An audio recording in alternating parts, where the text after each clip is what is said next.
Mr. Smith, you have helped us immeasurably. The city is extremely grateful. That was nothing, Your Honor. I just don't go for hoodlums, that's all. Nevertheless, without your testimony to help the district attorney, the kingpin of this gambling group would never be brought to trial. Anytime you need me, I'll be around. That brings up another matter, Smith. The district attorney and I feel that you should have a bodyguard. Listen, I've been driving a hack around this town for years. I can take care of myself, see? Very well, if you insist. But be careful. There are powerful figures in the underworld who will stop at nothing to discredit you. Yeah, discredit me, says the old boy.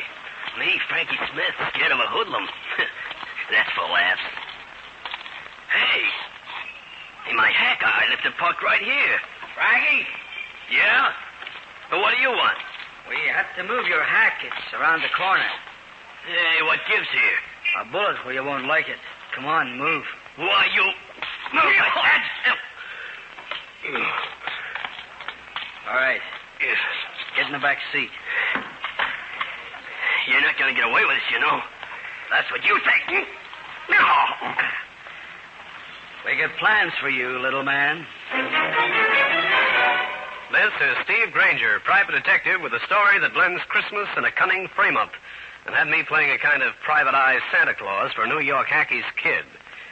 In just a moment, I'll take you back to one of my most interesting cases.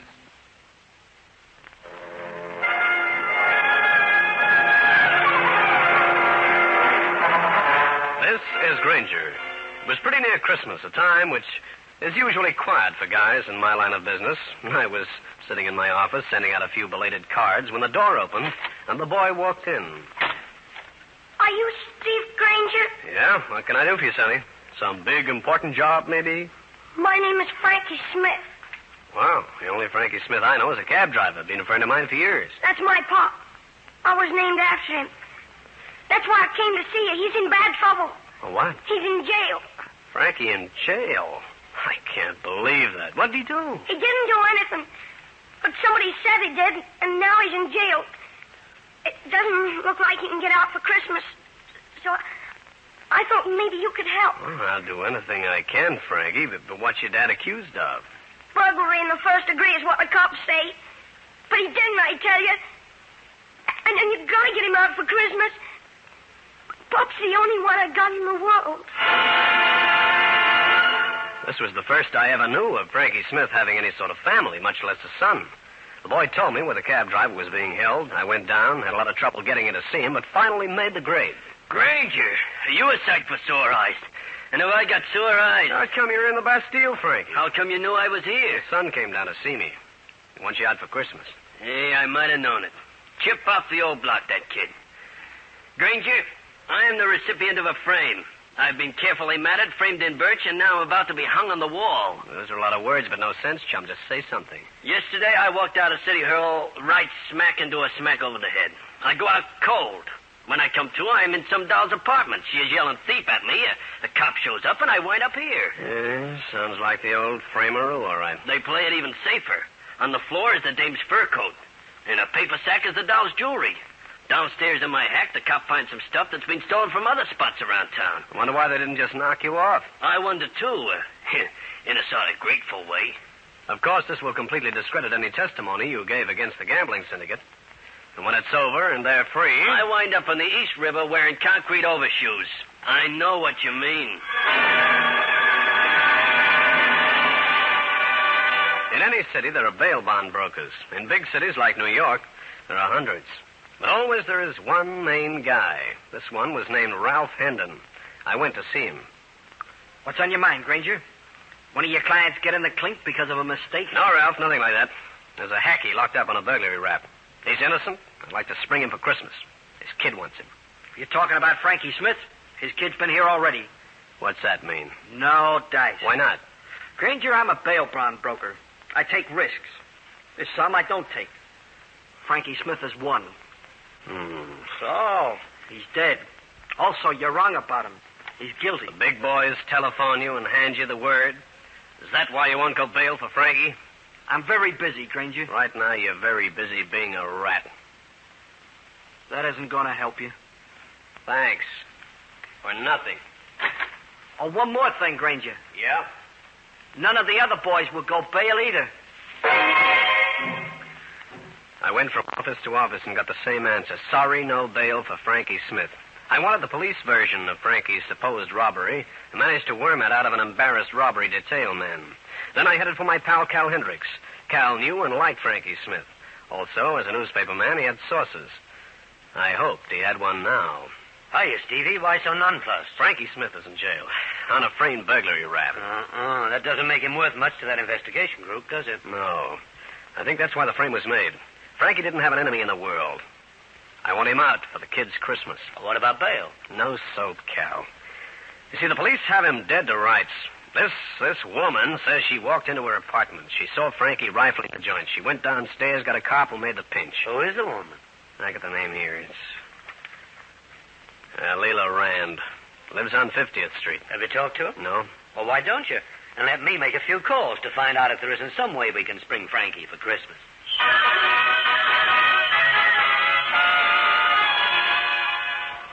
I watched the holiday crowd, most of them loaded down with packages and smiles, and thought of two people who might not smile the 25th. A small boy in a lonesome apartment, and a cab driver prisoner in a solitary cell downtown. This was the address on 50th Street where Leila Rand lived. The apartment was on the 3rd floor. I walked up. I reached the 3rd floor and moved towards the Rand woman's apartment. I saw a slight figure at the door and moved a little faster. Frankie, what are you trying to do to that lock? Gee, Mr. Granger, I was trying to get in. Don't you know that's against the law? You want to join your father in jail? Oh, gosh, I just wanted to get in and look around. Okay, now beat it. Don't get any more ideas like that. Suppose Leila Rand caught you. I wouldn't care. Your father would. Yeah. Yeah, you're right, Mr. Granger. Hey, somebody's coming. Come on. Now stay out of sight. And don't say anything. Okay. Is that the woman? Quiet. She's stopping at the apartment. She must be Leila Rand.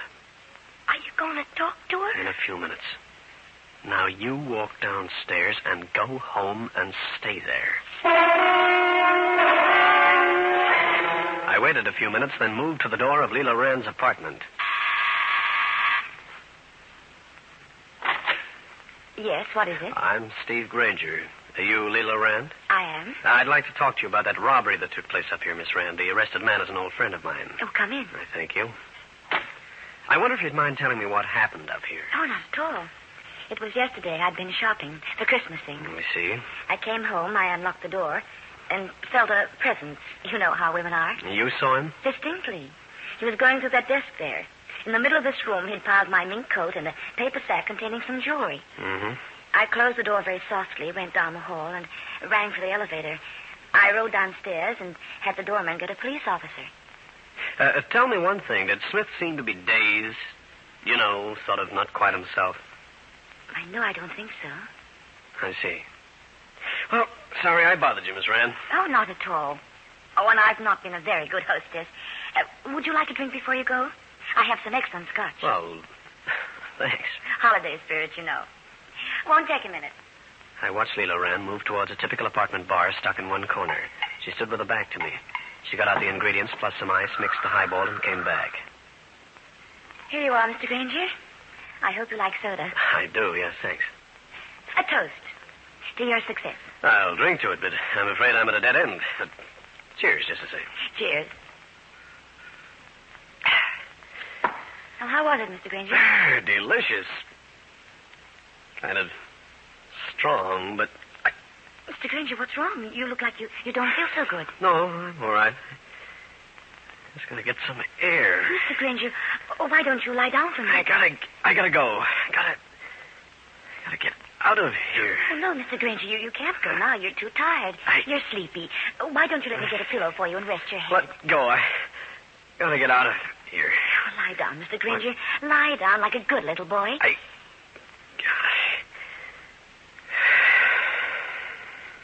Sleep, Mr. Granger. Sleep. I'll continue with this interesting story in a minute.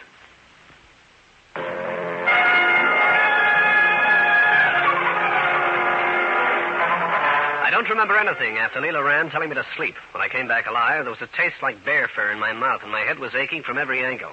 I tried to sit up and found I couldn't move my hands. They'd been tied firmly behind my back, and my feet were laced together, too. Then I heard the noise at the door, scratching, as though someone was trying to break in. I hopped towards it. Who's there? Is that you, Mr. Granger? Frankie! Open the door, Mr. Granger. Just a minute. Let me see if I can do it.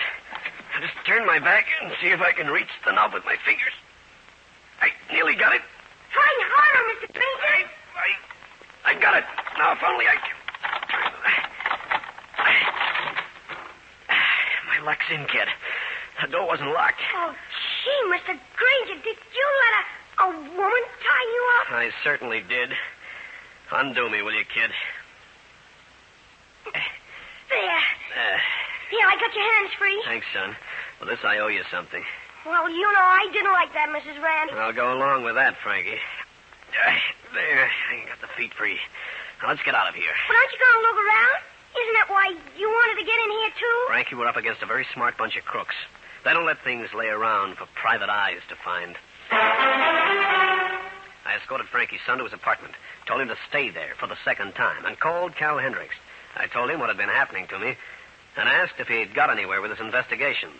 There's one person might help you, a former gambler. The syndicate broke him. Yeah, where do I find him? Oh, he's retired. He lives in New Rochelle. I'll give you his address. Thanks.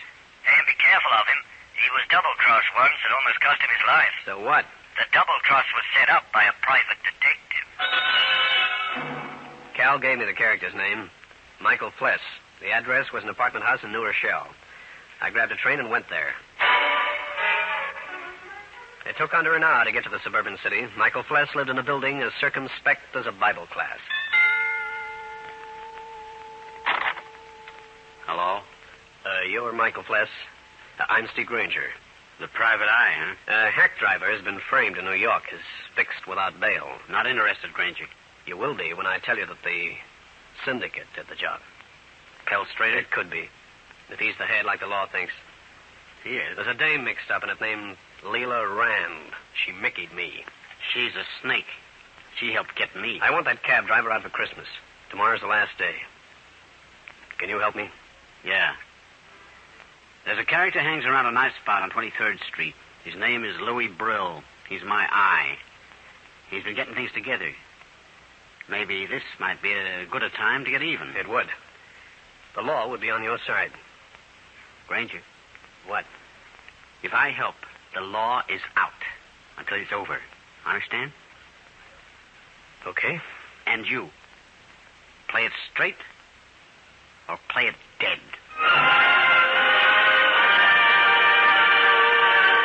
Mr. Fless was not fooling. And there was about as much Christmas spirit in his pale blue eyes as there is in an Eskimo who's been locked out of his igloo.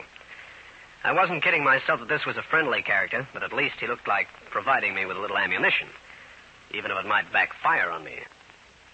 In just a moment, I'll bring you the climax of the case.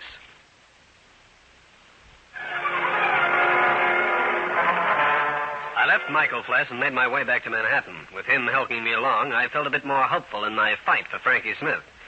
Even the trees placed in the windows along the Great White Way looked a little greener as I moved down towards the 23rd Street spot occupied by the mysterious Louis Brill. When I found him, Mr. Brill wasn't too pleasant. I don't know if Fless is playing it right or not. He must have forgotten about that other private eye. What do you want? What if he got on Cal Strader in his crowd? I found out where the records of the syndicate are hidden. Old loft building downtown on Water Street. Half block from Pier 7. Any name on it? Far Eastern Warehouse Company. A dummy outfit set up by Strader. You know a dame named Leela Rand has an apartment on 50th Street? Sure, she's Strader's girl. She's been in on 1,000,000 frames. Used that apartment for just that purpose. Where she really lived? At 34780 East 34th Street. On her own name? Yeah. One more thing. A cabbie named Frankie Smith was framed for a burglary job at the Rand woman's 50th Street address. He described a mug that slugged him. Who would some of Strader's men be? Look over there. Third table on the inside. Yeah? See that guy wearing a tan topcoat? He might be the guy. If he's not, he's the real slugger's boss. I started back uptown when I left the 23rd Street joint, but changed my mind and went down to police headquarters. In the identification bureau, I came across the picture of the man Brill had pointed out to me. He had a record longer than an ape's arm.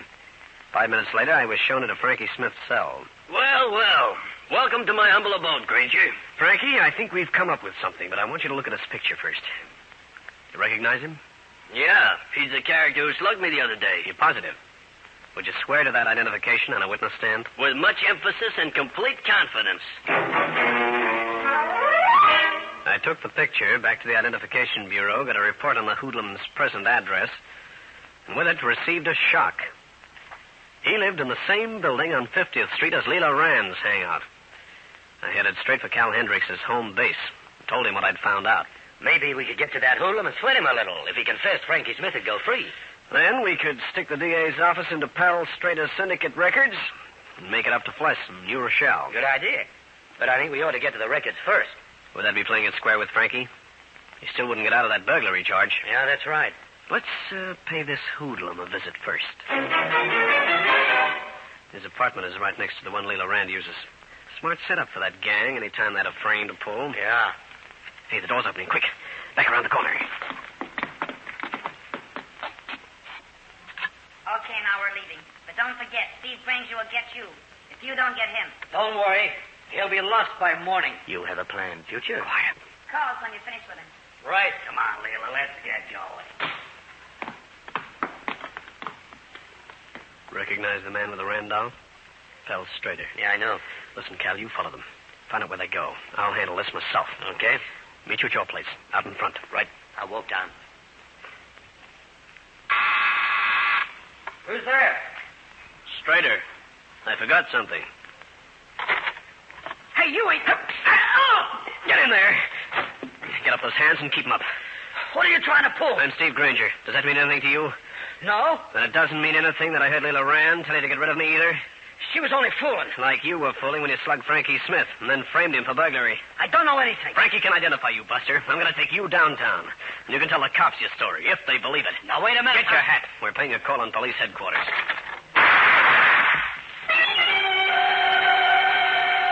As I spoke, the door behind me was pushed open, and 2 shots sang in the room. The hoodlum fell to the floor, mortally wounded, and pulling me with him. When I got back to my feet, enough time had passed for the assailant to get to the Bronx.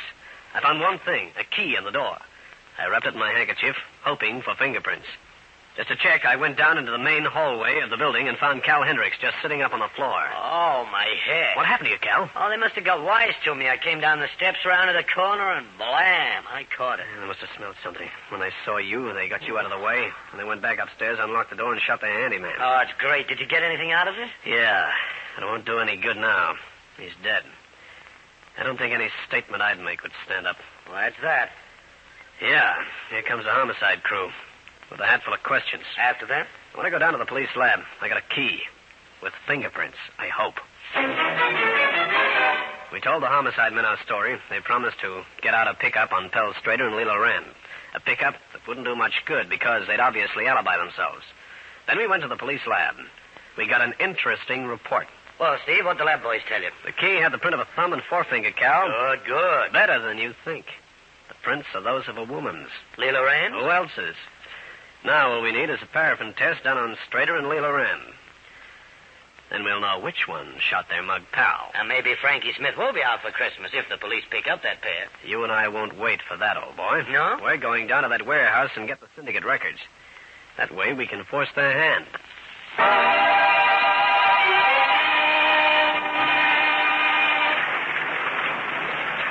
Yankee. Nice night for a murder. Hey, cut that out. Place is right ahead. See the sign? Far Eastern? Yep. How you going to get in? Here's the door.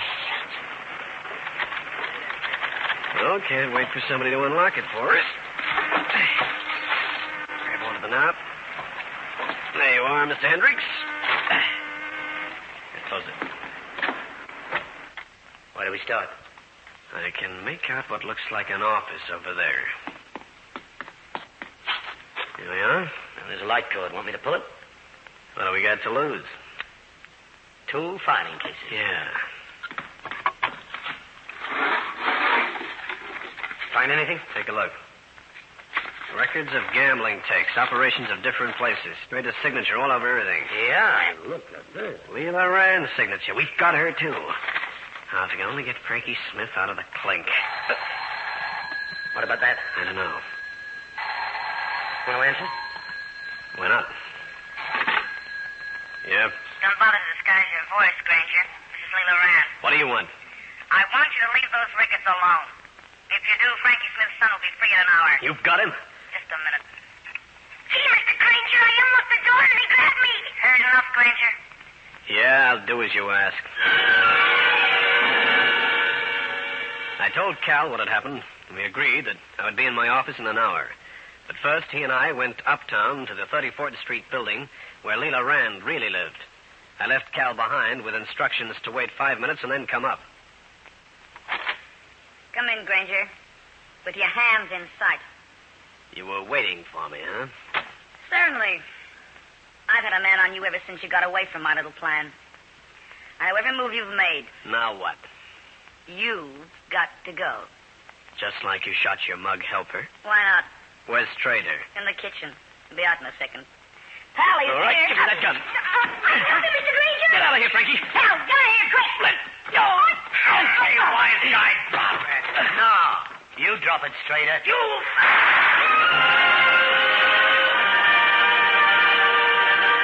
Well, friends, that's the story. I'll be back to wrap up the case in just a minute.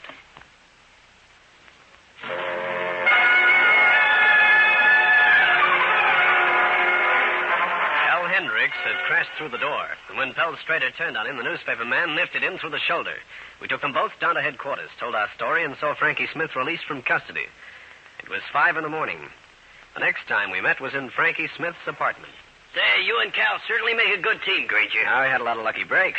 Oh, by the way, the police paraffin Strader and Leela Rand. That charming lady is going up for murder. She shot the guy who assaulted me, huh? She's certainly dead. It looks like she was even Strader's boss. Strader's in deep, too. Those syndicate records, plus the bail bond brokers yelling, have got him but hot. Plenty hot. At least we did what Steve set out to. We got you out for Christmas Eve. Hi, fellas. Hello, little man. Hey, what are you carrying in that package? My Christmas present to my pop. I decided to give it to him now. Holy smoke. What are you giving him, 20 pounds of lead? No, he always forgets to save for his cab license, so this year I did it for him. There's $50 worth of pennies in that package. Well, how do you like that? I'll tell you, Frankie, if that was my son, I'd like it fine. Steve Granger again. You've just heard one of the most interesting cases in my files. And I'll have another one for you. So be around next time.